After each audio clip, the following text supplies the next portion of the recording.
Our lesson today is about St. Paul the Apostle and conversions.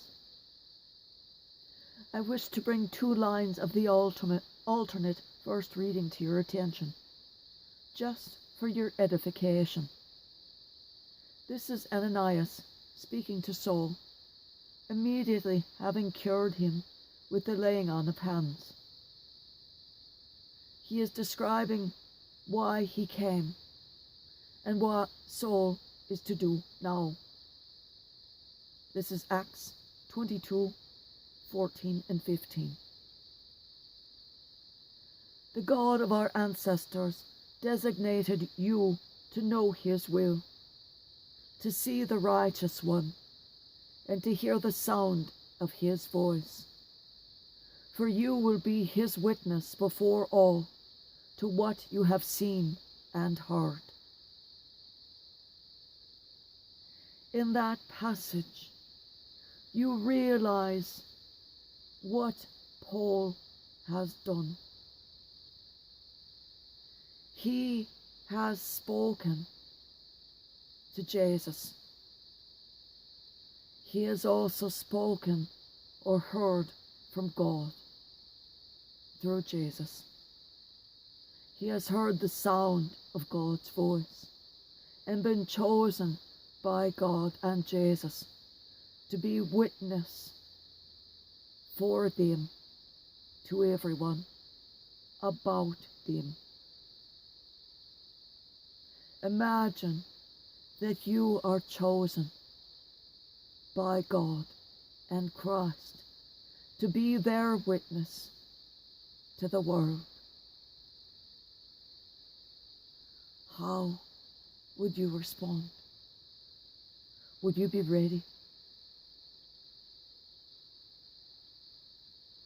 St. Paul, formerly known as Saul of Tarsus, was converted to Christianity on the road to Damascus shortly after Jesus Christ's death.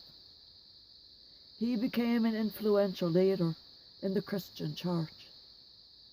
He was beheaded just outside the city of Rome on what was to become the Vatican grounds, the place of St. Peter's Basilica, on the same day as St. Peter's crucifixion in 67 AD by the Roman Emperor Nero as part of his persecution of the Christians.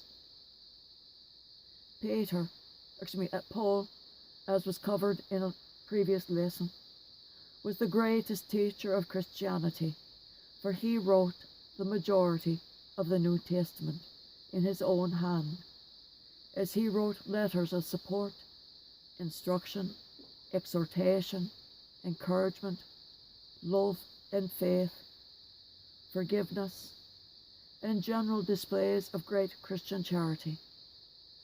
He modeled the behaviors he wanted all other Christians to emulate. We have opportunities for conversion while remaining within our one faith. That conversion is after receiving an invitation from Christ or one of his emissaries to come into a deeper union within your faith.